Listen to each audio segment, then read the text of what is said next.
Our guest is Richard Thompson, author of Alien Identities, Ancient Insights into Modern UFO Phenomena, Gavardon Hill Publishing. The number to call Gavardon Hill is 904-462-0466. Dr. Richard L. Thompson is the author of 5 books and 4 videos on science and philosophy. He received his Ph.D. in mathematics from Cornell University. He brings 2 kinds of expertise to the field of UFO investigations. The first is 20 years of scientific research and publishing in fields ranging from mathematical biology to NASA-funded work in satellite remote sensing. The second is a long and deep acquaintance with the cosmological literature of ancient India's Vedic culture. Welcome to award-winning 21st Century Radio and TV News, Richard. Well, thank you. Congratulations on a superb job on Alien Identities, about which Clark C. McClelland, pioneer NASA aerospace engineer of the U.S. space program at Kennedy Space Center, said Alien Identities will contribute a valuable insight into the possible origin of UFOs. Bravo, Alien Identities is the much-searched-for Rosetta Stone of UFO literature. Now, that's some claim. That's pretty darn good.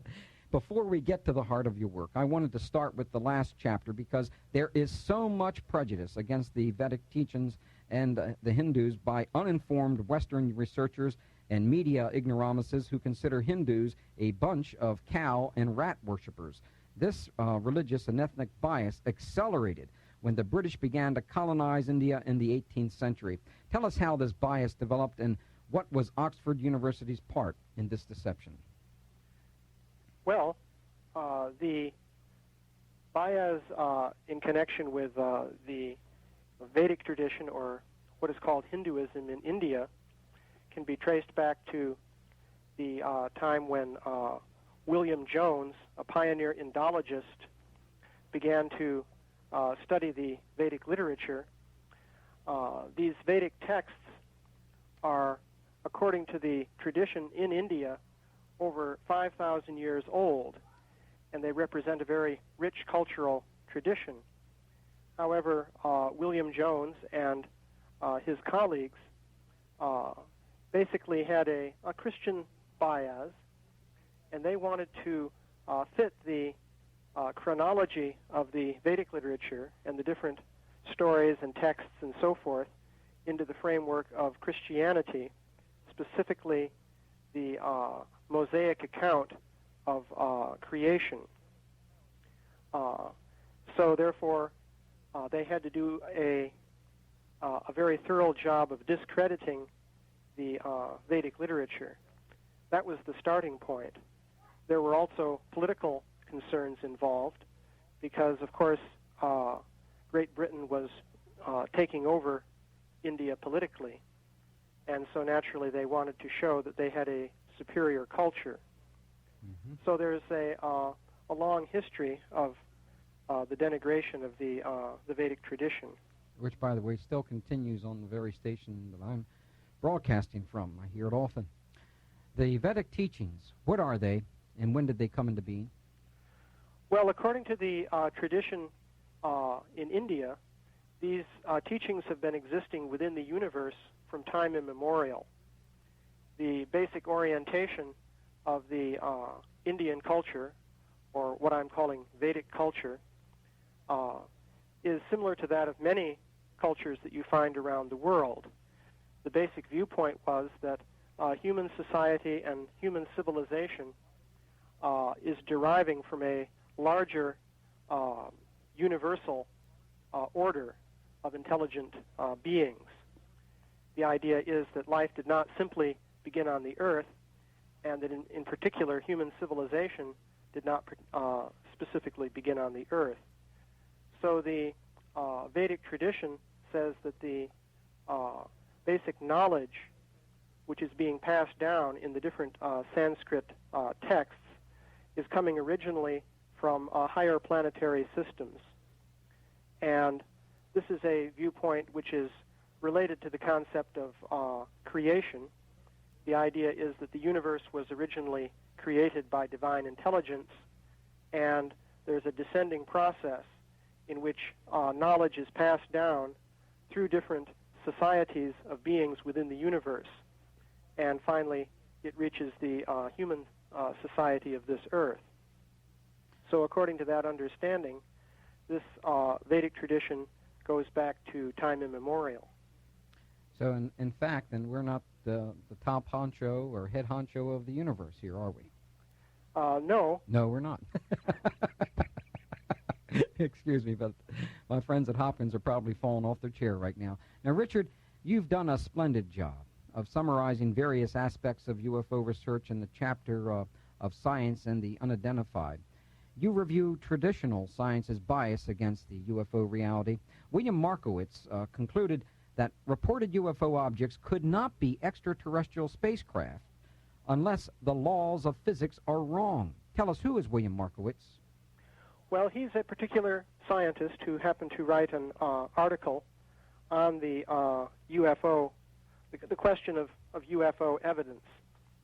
Basically, he was taking the point of view that if UFOs exist, they must be engineered machines similar to the sort of machines that we could hope to build with either our own present technology or some reasonably small extension of that technology. So based on that approach, he performed an analysis, and he showed that the UFOs would be impossible. However, the problem with this approach is that it not only assumes that the laws of physics as we know them are absolute and final, which is contrary to the history of physics, because if we look back over the few decades of the 20th century, we see that the laws of physics have undergone a number of revolutions, even in this century. But not only is he assuming that the laws of physics are strictly followed in the form in which we know them today, but he is even assuming that the technological applications that we know of today really represent the only basis for further unusual developments in other words, technology. The only way to get from A to B is through rocket power? Well, basically, he was looking at UFOs as being powered by some kind of rocket. Yeah. Essentially, that's the idea. Mm-hmm. Okay, well, Dr. Carl Sagan, who refuses to debate the UFO question with knowledgeable UFO researchers like Dr. David Jacobs, Bud Hopkins, Dr. Stanley McDaniel, and we've attempted that a number of times, he just won't do it, also concludes that UFOs are not likely to be interstellar visitors. How does he come to this conclusion? Well, once again, he is looking at a model based on the accepted view of the universe and of the development of life within the universe. Of course, Carl Sagan has been a pioneer in the subject called exobiology, which is the study of extraterrestrial life. This is a study carried out simply by scientific speculation. The basic idea is that life requires certain conditions in which it might originate by strictly physical processes. One makes an estimate as to how many planets within the universe might exist with the appropriate conditions, and then one makes estimates concerning how long it would take for evolution to produce a civilization, and how often civilizations would send out expeditions to other planets, and the conclusion then is that it's not very likely that we would be visited. This is basically the idea that he was presenting. But of course, this is based on many assumptions which are not necessarily correct. Why do you think this type of thinking is flawed? Well, the basic lesson to be learned in looking at all of this material is that the laws of nature as we know them do not represent the actual last word on the actual laws of nature. There's a great deal of evidence suggesting that, in fact, additional laws and principles are active, which need to be explored. An important point here has to do with the nature of life. Carl Sagan and many other scientists following orthodox scientific views would regard life as a chemical process. Of course, biochemists have discovered many different things about the functioning of living organisms. But there's a very large body of information which suggests that there's more to life than just chemistry. For example, there's the entire domain of paranormal phenomena, which needs to be taken into account. Unfortunately, this entire area is disreputable in the orthodox fields of scientific research simply because it is so challenging to existing scientific views. However, if you do look into the question of the paranormal phenomena, you'll see that there's strong evidence indicating that the laws of nature are quite different from what we think they are. Of course, this is not to say that the different calculations that scientists use to predict phenomena in, say, a physics laboratory are not correct. They've been very much verified by so many different experiments. However, one cannot extrapolate unlimitedly from a particular set of experiments to all of reality. And there is evidence that there are many laws of nature which we don't yet know about. Now, if you apply that specifically to the question of whether or not we could be visited by life forms that are unknown to present human science, then you find that there are, in fact, many possibilities.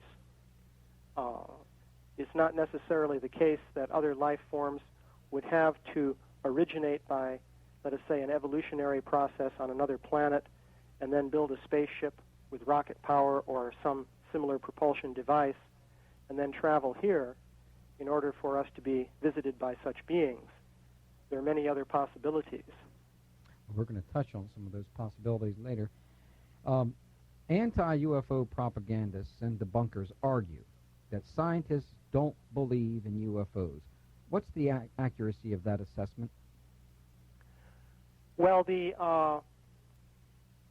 as a blanket statement, of course, that wouldn't be correct.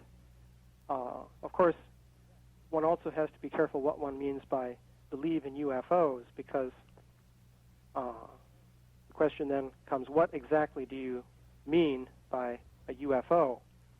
But assuming that we take care of that question, basically there are and have been many scientists who've taken the UFO phenomenon very seriously, and they've given a great deal of attention to it.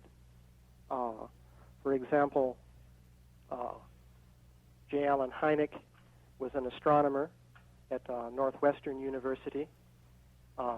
He's one example of a scientist who has seriously considered the UFO phenomenon. You mentioned that you're going to be inviting Jacques Vallée. He is also a computer scientist. So many scientists as individuals have taken the UFO phenomenon very seriously. Could you briefly review the July 79 opinion poll? That's I might as well just mention 61% of the scientists interviewed responded yes, that they did believe in UFOs. Mm-hmm. 28% said probably not. Probably or definitely not. Did not believe it. Now, in your opinion, are scientists swayed by social pressure? Well, certainly. Naturally, scientists participate in what is called the scientific community. Certainly social pressure has a very strong role to play. The point that I was about to make just a moment ago was that although many individual scientists have taken the UFO phenomenon seriously, nonetheless, as a unified social group represented by various academic institutions and scientific institutions, science has basically shunned the UFO phenomenon as something that really shouldn't be discussed. It's not really an acceptable topic for investigation. So there is a great deal of social pressure involved in any attempt to investigate this phenomenon. Especially ridicule, which we'll again touch on later on. Excuse me? Especially ridicule. Oh, yes. Because this plays as a matter of fact, when I'm out with some of my friends at Hopkins, you mentioned the topic of UFO. Of course, they haven't read any research, but they've all got their definite opinions, and the first thing they say to you is little green men. Yeah, right. I mean, that goes on infinitely, and these are brilliant. These guys aren't too dumb. Now, you note that France is it pronounced Japan? Japan? I never knew how that's pronounced. G-E-P-A-N, the French study group? Let's say Japan, something like that. Something like that. Well, their UFO study group, and their conclusions are in sharp contrast to the conclusions of the United States Air Force. Could you touch on that for us, please? Well, apparently this GEPAN, those letters stand for a French organization, a scientific organization for the study of, unidentified flying objects. So they performed some very interesting studies, and they came to the conclusion that it seemed that some flying machine of unknown properties was involved in some of the cases that they studied. And they did bring to bear a great deal of scientific expertise on the studies that they performed. For example, the Trans-in-Provence case, they had a biochemist investigating damage to plants in the vicinity of an imprint that was made by a UFO observed by a local farmer. This local farmer saw the UFO land in his field.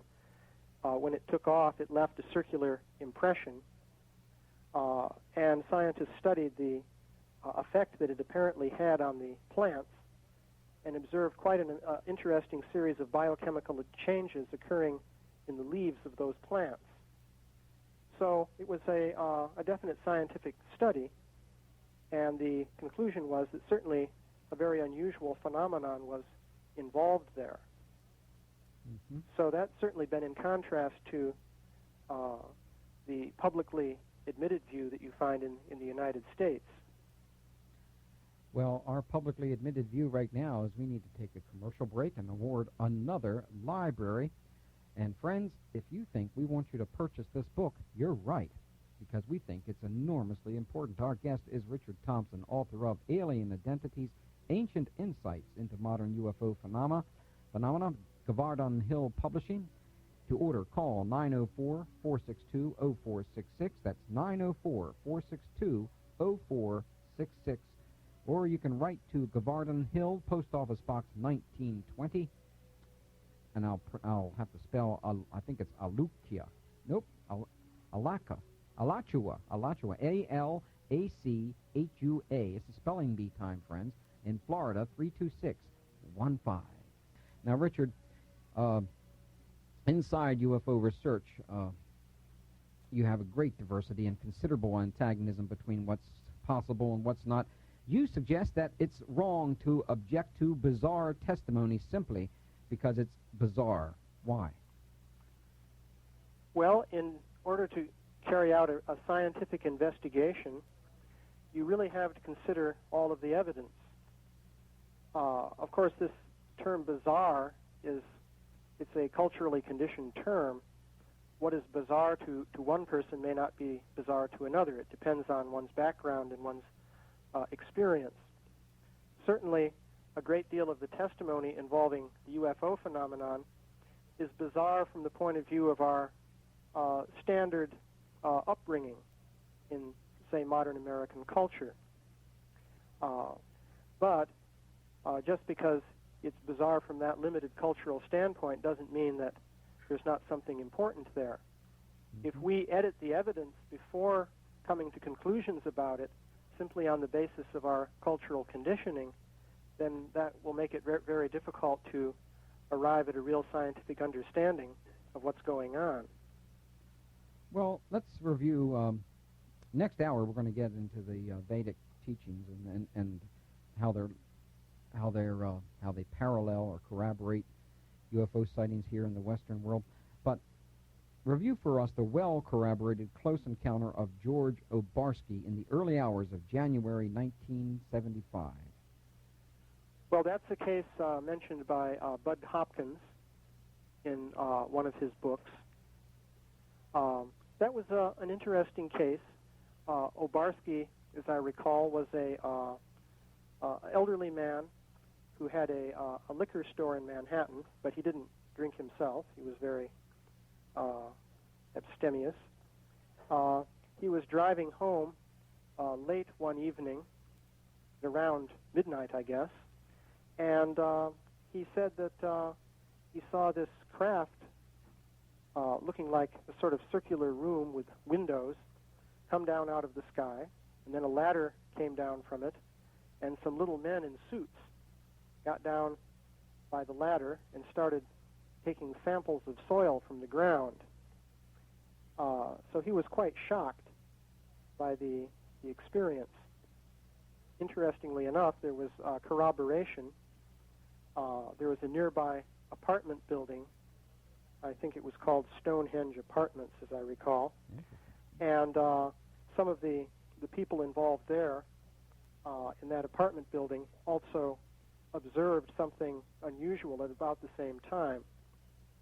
So that's why I referred to it as a well-corroborated case.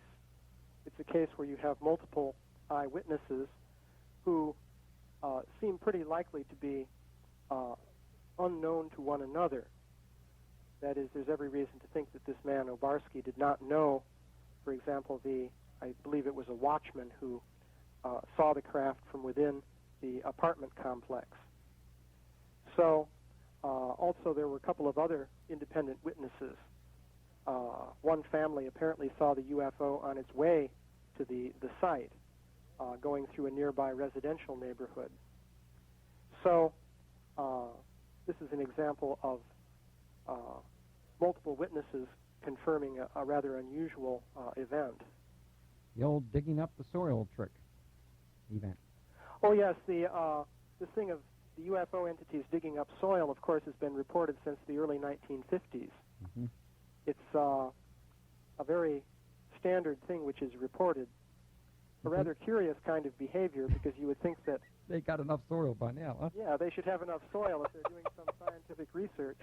Well, it just needs me to think that something else is going on there besides that. Now, photographs of UFOs are not conclusive proof of their existence, but most debunkers like to say the best we have are but pinpoints of light that could be anything.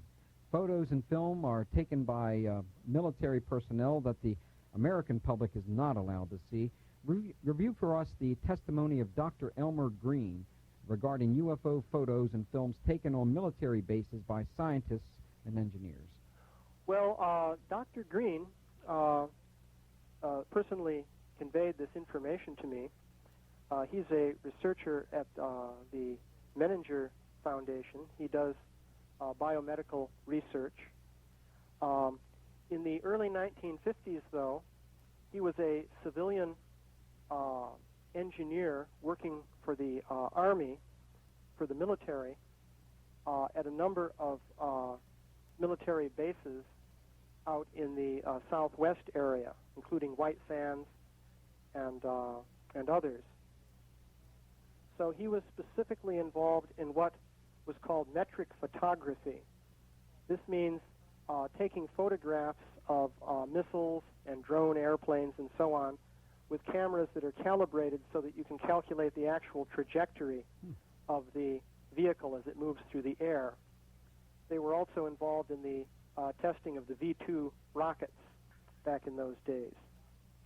So he was involved with a large number of technical people who were engaged in this metric photography. He said that UFOs were very frequently reported. He gave me as an example a case where there was a V-2 rocket that was going to be tested. The movie cameras were set up to record the liftoff of the rocket, But before the rocket took off, two disc-like objects came down from the sky and went whirling around the rocket, and then went up into the sky again. And then they had to delay the test because they ran out of film while filming these objects. He also told me that on one occasion he himself saw, in the company of another man, military person, a UFO flying beneath a cargo plane that was coming in for a landing. He described the shape of the object. It was, as I recall, he said it was metallic in the front, and in the back there was a semicircular section that had the color of an amber artist's triangle. He said that this was flying along, keeping pace with the plane underneath it, about at a distance of maybe 300 feet.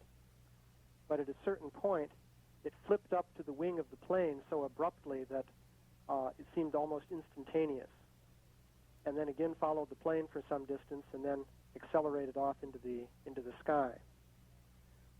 So he told me that there was a lot of film of these UFOs, but it was all sent to perhaps Washington or some other place, and it ceased to be available for local inspection. Mm-hmm. Well, I sure would like to see it, and I'm certain that you'd like to see some of it too, but I don't think we're going to get a chance at that. Maybe Phil Klass will get a chance to see it sometime, Richard. I doubt that, though. Well, I really doubt that. Now, the role of our government has been one of debunking. Review for us the CIA and Robertson panel and their conclusions as to how UFOs should be reported to the American people. Well, the Robertson panel was convened by the CIA. I believe it was about 1953. Yeah. Mm-hmm. The basic idea was to investigate the UFO phenomenon. Basically, the meetings were not really suitable for performing such an investigation because I believe they met for only about 3 days, and they looked at a selected series of cases. So that's not really adequate to make a scientific investigation of the UFO phenomenon. Was that 12 hours or 6 hours total that they met? I'd have to look. So when you say they met 3 days, it's not that they're working day and night. It sounds almost like they were working during their lunch break or something. Well, they didn't meet for very long, basically. And they came to a conclusion that basically they said, we firmly believe there is no residuum of cases which indicates phenomena which are attributable to foreign artifacts capable of hostile acts, that there is no evidence that the phenomenon indicates a need for the revision of current scientific concepts. But, and this is relevant to what you were saying about the Brookings Institution earlier on, he said the panel concludes that the further emphasis on the reporting of these phenomena does, in these perilous times, result in a threat to the orderly functioning of the protective organs of the body politic. So therefore, they argue that debunking was required in order to ward off this threat. They said the debunking aim would result in reduction in public interest in flying saucers, which today evokes a strong psychological reaction. And then they outline how one would go about doing this debunking. And then, of course, Air Force Regulation 200-2 came into existence, so we're not going to be hearing from Air Force pilots anymore as to what they're seeing. And so they have some of the best sightings, right, Richard? Yes. But we're not going to hear about that. Friends, there's an awful lot to cover here. Richard, you've done a splendid job. You really have. We needed about 6 hours to cover this book. And obviously we're going to be breezing through a lot of things. Let me just ask, since we've got about a minute or so left in this hour, UFO crash at Roswell, real or not, in your opinion? Well, I must say I've seen a great deal of evidence that's been accumulated to indicate that something quite unusual happened there. I've merely reviewed some of the standard presentations, and I've reviewed some videotapes of eyewitness testimony indicating the unusual nature of both the different kinds of metallic debris that were found. Let me ask you another quick question. Government disinformation on UFOs, does it occur or not? Government disinformation? On UFOs? Well, I would suspect so. You would suspect so. Have you seen the alleged alien autopsy footage yet? No, I haven't seen that. I'd be interested in seeing it. You will see it within the next week, I promise you. Well, Richard, we're going to take a break here. And by the way, one other thing I wanted to point out, friends, in fact, there are numerous cases in which the military has chased UFOs for decades. And, of course, in some of the reports that we've seen, we're not told that, are we, Richard? Well, it's not so widely known. Nope. But this is the most important story of the century, Richard, and we're just going on reporting it. Well, we're going to report some more on this next hour with Richard Thompson. The book is Alien Identities, Ancient Insights into Modern UFO Phenomena. You've got to get a copy of this book for your homework this week. Now, Richard, Victor Marchetti, or is it Marchetti, who is he, and what did he speculate concerning a secret international understanding to keep the public ignorant on the reality of UFOs? Well, he was a person who was working for the CIA, and he's also known for a book that he wrote, a completely different book, making various revelations concerning that organization. But basically, he observed that there was a great deal of scuttlebutt, you might say, in government intelligence circles about UFOs, and he came to some positive conclusions. Basically, he said that his conclusion, tentative conclusion, was there are UFOs, or there have been contacts, if only signals from outer space, but the evidence reveals the aliens are interested only in observing us. But public knowledge of these facts could become a threat. If the existence of UFOs were to be officially confirmed, a chain reaction could be initiated that would result in the collapse of the Earth's present power structure. So you see, once again, this basic thinking that if people come to know about UFOs, then this could cause social difficulties. He says, thus, a secret international understanding, a conspiracy, has been agreed to by the world powers to keep the public ignorant of and confused about contacts or visitations from beyond the Earth. Mm-hmm. That was his idea.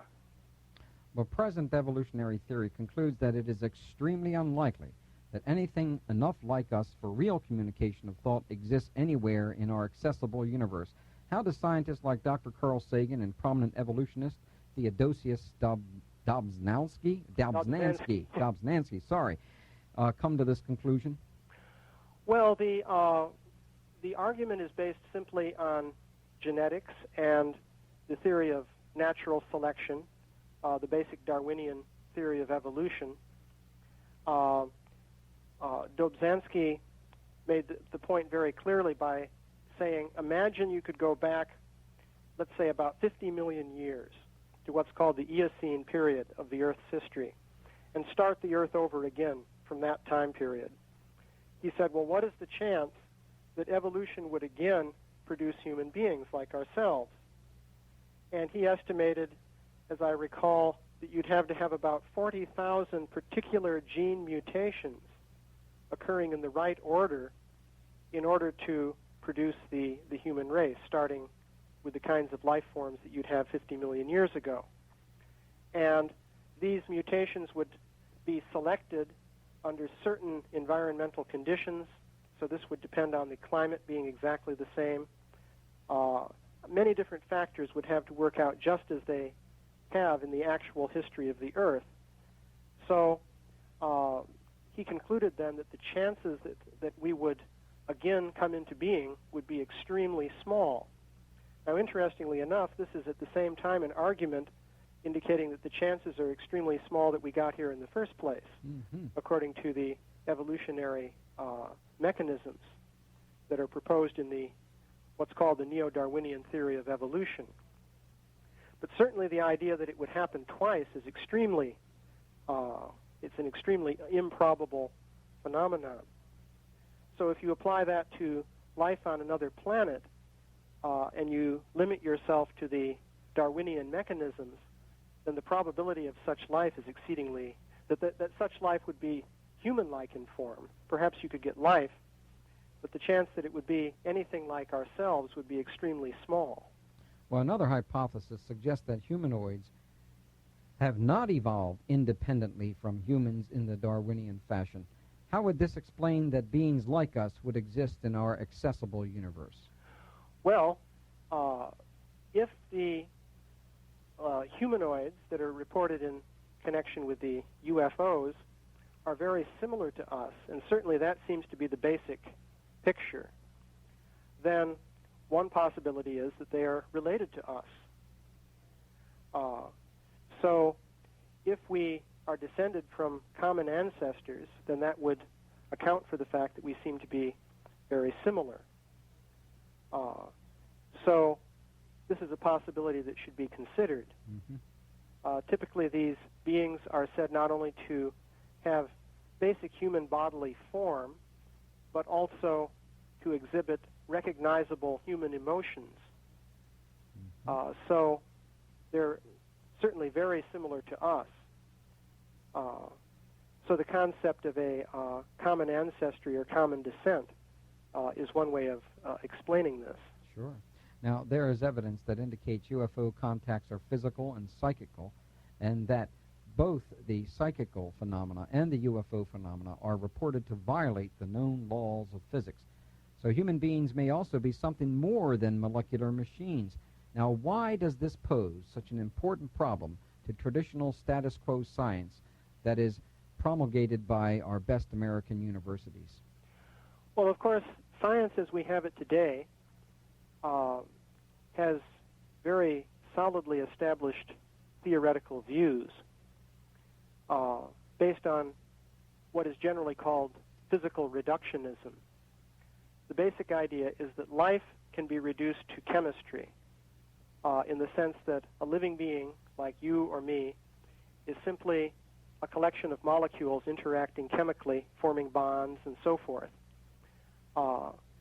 Chemistry, in turn, is reduced to physics, and that means that the atoms and molecules are simply physical entities of the kind that the physicists discuss in their theories, electrons and protons, quantum fields, and so on and so forth. And that ultimately everything reduces down to some ultimate physical substrate that obeys some equations that you will find in the physics textbooks. So this puts very great restraints on what phenomena one could expect to find in connection with life. In particular, it very much limits what a human being could be. It also limits what these potential alien beings could be, and this brings us back to the theme we were mentioning earlier, that the orthodox scientific approach would be to say, well, the aliens are ruled out because they could not arise in a conventional way and travel here in a conventional way, therefore they don't exist. Mm-hmm. Well, part 2 of your book deals with the Vedic parallels to UFO phenomena. We touched on the Vedic literature in Hour 1. You note that the UFO beings themselves seem to plan their contact with people in such a way that there is very little tangible evidence that they really exist. Why do you think that is? Well, of course, one can only speculate as to what the motives of various beings would be. The basic Vedic picture would be that the universe in which we are existing is planned by higher intelligence so as to create a certain set of impressions for different kinds of beings within the universe. So right now, here on the Earth, in our present human society, we tend to see reality in a certain way. It hasn't simply come about by chance or by accident, but the idea would be that there are higher powers within the universe who have arranged things so that they would work out in that way. So it does appear that the existence of other intelligence beings like ourselves is something that has not been openly and blatantly revealed to us. There's the traditional saying about, well, why don't they land on the White House lawn? Certainly, you could imagine some beings in UFOs landing on the White House lawn and holding a news conference. And if they persisted, it would be rather difficult for people to avoid recognizing their existence. So, but we don't see that happening. So this ties in with the idea that you might say, if you like, the UFO cover-up is not merely something going on the level of human society, which is something we've been talking about, but it also occurs on higher levels also. Yes, indeed. I think that's very important, and near the end of your book, you really do, I think, a wonderful job going through that material. Now, friends, we're going to take a break here. When we get back, we're going to talk about, is it pronounced Vimanas? Vimanas? Vimanas. Now, there are various types of Vimanas in the Vedic literature, and these are airships. We're going to talk about those. We're going to get to humanoids. How many types are said to be found throughout the universe, according to the Vedic teachings? What's the origin of humans? The Vedic accounts of close encounter phenomena, and some parallels between the Western UFO abduction scenarios and those found in Vedic literature, and a lot more. Our guest is Dr. Richard Thompson, author of Alien Identities, Ancient Insights into Modern UFO Phenomena. Richard, Vimanas. Yeah. There are many types of Vimanas. I had no idea. I learned so much from your book. There are so many in the Vedic literature. Could you review some of the various kinds of airships reported and their capabilities? Well, the Vimanas can be broken down into several different types.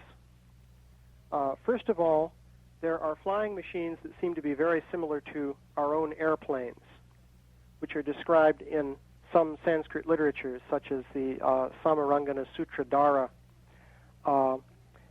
These are described as having wings. They are powered by some kind of engine. It is said that the engine involved heating mercury. I don't know how it's supposed to have worked. But these are physical flying machines of the kind that we are accustomed to constructing. There are subtle Vimanas said to be made of different kinds of energy that are not known to modern physics. We could call this basically subtle energy. There are, for example, what's called Akasha Vimanas, which would be predominantly etheric in nature. The Vedic literature adheres to the view that what we call space is actually a kind of substance which could be called ether. In one sense, that same idea or a similar idea is held in the theory of general relativity, which says that gravitation is due to the curvature of space-time. That would indicate that there's something there to curve. However, the concept of what is there is not necessarily the same as what you have in the Vedic literature. But in any case, there is the idea that there's an underlying substance called ether, and from the Vedic perspective, although you might think that ether is very insubstantial because empty space seems to have nothing in it, the ether is actually more substantial than matter as we know it. And in fact, matter as we know it is a transformation of ether. You could think of matter as being wave patterns in the ether. So there are types of Vimanas or flying machines that are said to be essentially made of this etheric element. Beyond that, there are Vimanas which are said to be made of purely spiritual elements. So there's a great deal of variety in the descriptions. And a great deal of variety in the sizes. Excuse me? And a great deal of variety in the size of the Vimanas. That is their length. Oh, in size. Yes, in size. Yes. Sizes vary very substantially. The Vedic literature does refer to flying vehicles which are as large as cities. Mm-hmm. There are others which seem to be small enough that they're sort of like private planes, piloted by a single individual. There's a parallel there to the idea of motherships that you find in the UFO literature, because in fact there are descriptions of vimanas being surrounded by smaller vimanas, just as the so-called motherships are said to be surrounded by smaller vehicles that use them as a base of operations. Well, let's get to the humanoids. How many types of humanoids are said to be found throughout the universe, and what are their capabilities according to the Puranas? Well, according to the Puranas and Vedic literature, there are 400,000 human-like forms. Whoa, boy. Obviously, these literatures don't give a detailed description of each type, because then you'd have, let's say, a one-page description for each type would require 400,000 pages. There are fairly detailed descriptions of, I would say, 20 or 30 different types. Just as I was saying that the vimanas are of different types based on the physical substance that they're made from, the humanoid beings described in Vedic literature also have bodies made of different types of physical elements. You could say, in one sense, the thing that they have in common is, number one, the conscious self that is within the body, and number two, the form or structure of the body. But the body itself can be made of different types of elements. So, for example, the human body, as we know, is made to a very large extent of water and some admixture of different earthly elements. There are beings within the universe whose bodies are predominantly etheric. There are beings whose bodies are predominantly made of what you could call mental energy, or manas in Sanskrit, and so forth. In addition, just as with the vimanas, there are purely spiritual bodily forms. So there's a great deal of variety and diversity. Have you seen a paper, I don't know if it's a paper or a publication, that lists about, I think it's 69 to 70 different types of ETs that have been seen in and around our planet? Have you seen that paper? You know, there's a problem in the transmission. Your voice is now becoming very, very distant and hard to hear. Maybe I'm passing into my etheric body here. I better get a... Am I any better now? Yeah, you're better now. Okay, I'm better now. But have you seen that reference to the possibility of 60 to 70 different types of ETs? Yes, I've run across that figure. But do you recall that reference for that? Because I've been trying to find this reference. Oh, my goodness. Well, perhaps we'll get to that. I would say that Raymond Fowler would be a good source for that. He's out of the country, unfortunately. Well, we'll bother him when he comes back in. Now, to save a little time here, according to the Vedic teachings, what is the origin of humans? Well, according to the Vedic teaching, the human race has its ultimate origin in a spiritual stratum of existence. So the basic idea is that there is an eternal spiritual domain of reality. This is a theistic concept. You mentioned earlier the idea that some people say Hindus are rat worshippers and cow worshippers. Actually, they are God worshippers. They are monotheistic. They believe in one supreme God from whom all different manifestations are emanating. So in particular, the original source of human beings is a spiritual realm of existence, which is completely beyond physical nature as we know it. It's beyond space and time, which basically represent limitations on this spiritual level of existence. So the basic concept is that from the spiritual level of existence, very highly subtle forms of intelligent life are initially manifested. So these are beings whose powers actually are very much greater than our own, somewhat analogous to the traditional idea of angels, for example, in Judeo-Christian tradition.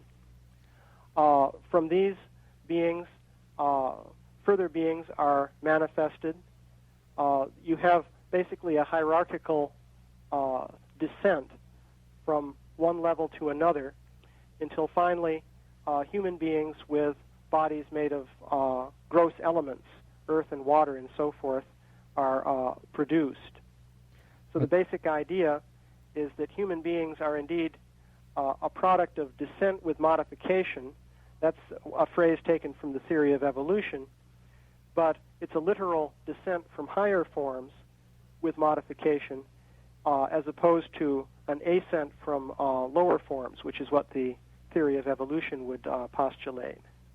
Well, there are Vedic accounts of close encounter phenomena. Let's just touch on a couple of them. Would you briefly review some important examples? There are many accounts in the Vedic literature of encounters with different kinds of beings.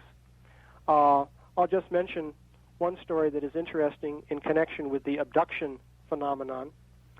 This would be the abduction of a king named Duryodhana. Duryodhana is a famous figure in the epic work called the Mahabharata, which is actually the world's longest epic poem. This king, because of some political reasons that I won't go into, had decided that he would fast unto death at a certain point. So he was sitting down with this intention in mind. It seemed that some other beings in a region called Patala Loka, which would essentially be a higher dimensional or subtle realm of existence, had political goals in mind for this particular king. And it disturbed their plans for him to fast to death. So they summoned up a rather strange-looking female being called a Kritya, which basically Kritya means a worker or someone who carries out operations for you. This Kritya appeared before the king, picked him up, and transported him into this realm of Patala Loka. There he had an interview with these beings, who are known as the Danavas. Basically, they convinced him to play the role that they had in mind for him, and then he was taken back and deposited in the same place where he had been before. And the story goes that he lost his memory of what had happened, but retained the basic impression that he would be victorious in certain political engagements, especially in a certain war that was going to take place.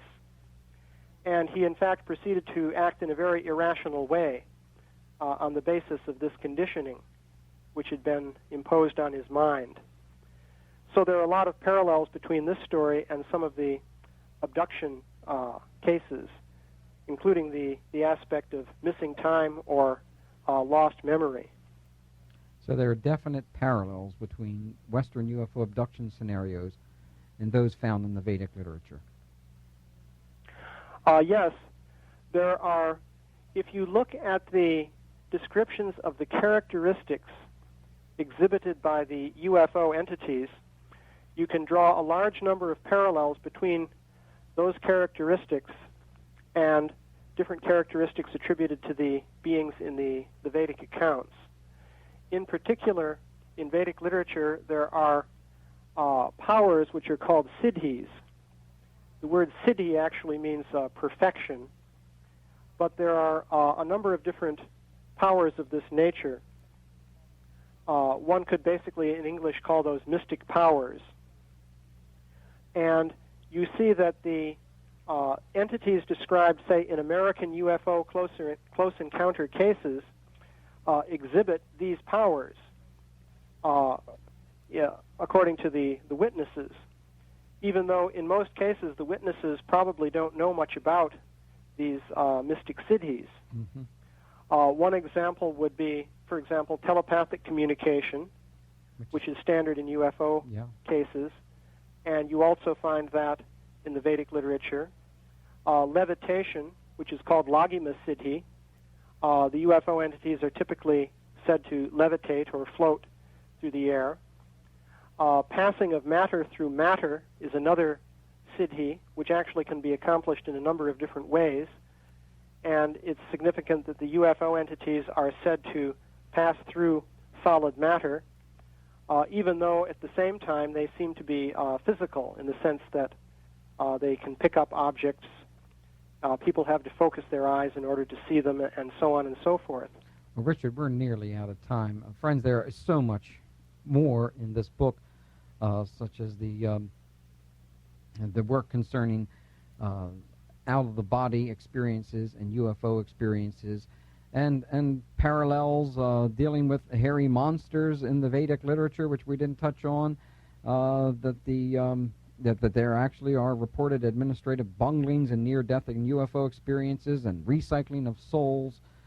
And a part that I really wanted to get to but couldn't was the UFOs and religion part, in which you review the pantheistic and impersonal views of the Supreme Being. But I want to end it up with the law of confusion. What is it, and how does it apply to the reality of the UFO encounter? So the basic concept in the Vedic literature is that the universe is a product of Maya. Maya means illusion. And the basic concept is that for a conscious living being, the natural state of existence is purely spiritual. But in this material world, you have living beings who are in some way estranged from their spiritual identity. In one sense, they've become alienated, if you want to use that term, alien, from their actual spiritual identity.